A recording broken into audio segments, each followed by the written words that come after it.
Awesome. So I'm here with Max from Adopting Bitcoin. Yes, sir. And in Cape Town, you've done a little road trip on your way to the Study Bitcoin Wedge Classic this year. It's day number 4. It's the first day. We had a little bit of bad weather. The last 3 days was basically summer. Pretty much, man. I was swimming. The ocean was like 18 degrees. That's hot for like a Cape Townian swimming in those cold Atlantic waters. So yeah, today it's the first day, as you say, that's a bit windy. The people up north of us in J Bay are having a great time with their surfing competition. And yeah, the road trip's been fun so far. Awesome. Yeah, so tell us a little bit about the road trip. I believe you stopped at a few circular economies. Yeah, so I have a 3D printer at home. I decided to print one of those Ghost of Satoshi statues and make that my traveling mascot for the duration of the road trip. And I'll be handing it over to the BTC Plet guys as the, I don't know, as the Braille Sunday. Present. Saturday. Yeah, the road trip has been great so far. I stopped by Bitcoin Witsand, had some pizzas and steaks there. Didn't explore the town too much, even though it's a small town of about 600 persons. But I'll be back in January after the conference during the road trip, or even sooner, who knows. Awesome. I stopped by there, bought some lekker biltong there at the biltong factory in Heidelberg. Got that right, cool. Heidelberg, and yeah, made my way to Mossel Bay, visited the Bitcoin Ekasi, supported some stores there, and yeah, afterwards secretly pitched up at a Bitcoin meetup there in Wilderness. It was a lekker turnout, about 25 odd people there, and I would say about 60% were actually like brand new to Bitcoin, which is nice to see that it's the adoption and the keen interest is accelerating here up in the garden route. After that, went to Sedgefield, supported more people, vendors at the country market there, and lastly I've been here for the past few days. Awesome. Yeah, it's this whole garden route is truly turning into like a Bitcoin haven. Like you can pretty much go anywhere and spend Bitcoin, and you meet Bitcoiners wherever you go. So that's quite fun. Where I must say, yeah, tell us a little bit about what adopting Bitcoin is, maybe, and why are you guys advertising stuff like Yeah, so adopting Bitcoin originated in El Salvador with the Adopting Bitcoin El Salvador conference. I believe this year would be the 5th. In November would be their 5th conference, and we're basically like I wouldn't say offshoot, but another chapter of the Adopting Bitcoin conference brand. There's Adopting Bitcoin in Arnhem in the Netherlands as well, and we're basically the 3rd edition chapter of the Adopting Bitcoin Global Conference. Yeah, Adopting Bitcoin Cape Town started off in 2024. We had our first conference at the CTICC, had about 250 odd attendees.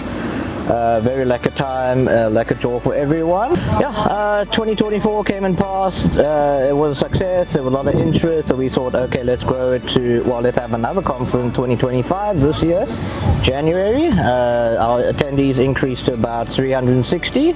Wow. We've also, the local vendor there at the conference venue, the cafe, Pure Good Cafe. One of our organizing team, Ricky, onboarded them, set up their point of sales, etc. So a lot of conference attendees were paying with Lightning. We had quite a few, I couldn't remember what the figures were, but more than about 2,000 transactions separate in Lightning the 2 days. In the 2 days, and wow. like a little bit before and after as well. So which is pretty cool, and that's what like a Bitcoin conference is supposed to be about. Using the actual technology. It's not just bringing like thousands of people and like talk about random things and then nothing gets done. The vendors don't see the benefit of them being there, etc., and no one gets like a proper education, I guess, or create the awareness. What I like about the Adopting Bitcoin conference is the lineup is very much focused on circular economies and how to use Bitcoin on a day-to-day basis. There's no price talk, and there's obviously rooms for super nerds, but and then there's also people from the traditional financial world, or the traditional political world, if you can call it that, that made some appearances and give their opinion on what's going on.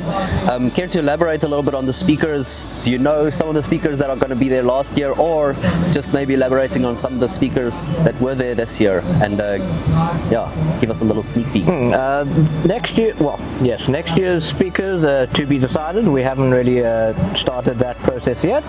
I can talk a little bit about, yeah, this year's we had, well, first of all, our aim is to bring circular economy, parallel institutions, organizations, give them a chance to attend this conference where it's high signal. It's just only about Bitcoin. Nothing gets talked about with like cryptocurrency, Web3 and blockchain and all that unnecessary, inefficient and boring stuff that no one actually really needs to know about. Some of the speakers that I can remember, Helen Ziller was there, and who was the guy from the MK party that was there as well? Zwanele Mani, he's from the MK party, yeah. Those were a surprise to me as well. We weren't expecting them to actually attend, and also as speakers, so it's very surprising. But yeah, a politician can't ignore Bitcoin, you know, forever. Yeah. It's like gradually then suddenly. That was definitely the signal to me, was that the politicians knew they had to be there, even though they didn't know all that much about Bitcoin. Just the fact that they knew this is important tells you that there's a big shift already happening.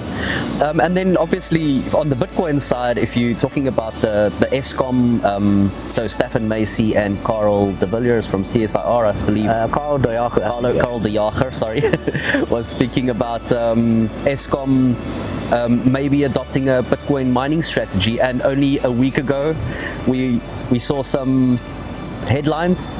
Yes, there was a news article, and yeah, funny enough, both of Stafford Macy and Carl de Jager presented at our were speakers at our conference in January, and lo and behold, a few months later or a few weeks back, we see this article that ESCOM is now interested in planning or seeing if they can use their power to mine Bitcoin, and we're like, okay, that's... One has to wonder how much influence a conference like that and the networking will have in the real world. Yeah, and in the future, like next few years. Maybe back to the Wedge Classic a little bit. So from your expectation of what you wanted to see at the Wedge Classic, if you had any expectations versus what you saw, is there anything that stood out to you, anything that you would like to change a little bit?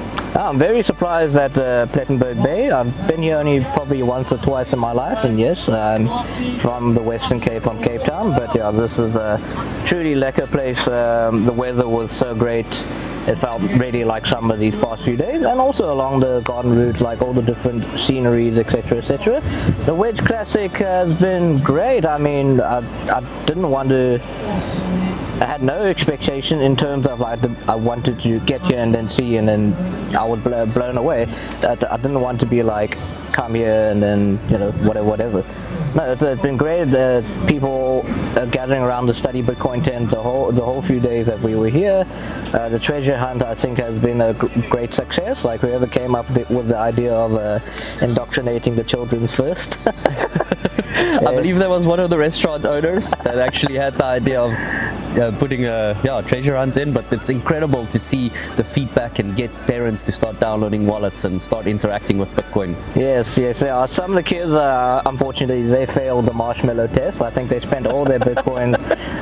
Some of the Bitcoiners kids, actually, that I saw, they couldn't stack their sets. Well, they'll hopefully come next year again. We'll do it all again. Maybe That's next awesome. time they'll learn. Yeah. And not have like a cavity or something from all those sweets they bought. Yeah. So maybe just as to wrap up, if guys want to get in touch with the Adopting Bitcoin conference or go and buy tickets, where do they go to buy those tickets, and what's the process there? So Adopting Bitcoin Cape Town is a 2-day conference. It's held on January the 30th and 31st. It's a Friday and Saturday next year at Workshop 17 at the V&A Waterfront. People can find more information at our website, www.adoptingbitcoin.co.za, and yeah, I hope to see you guys there. Awesome.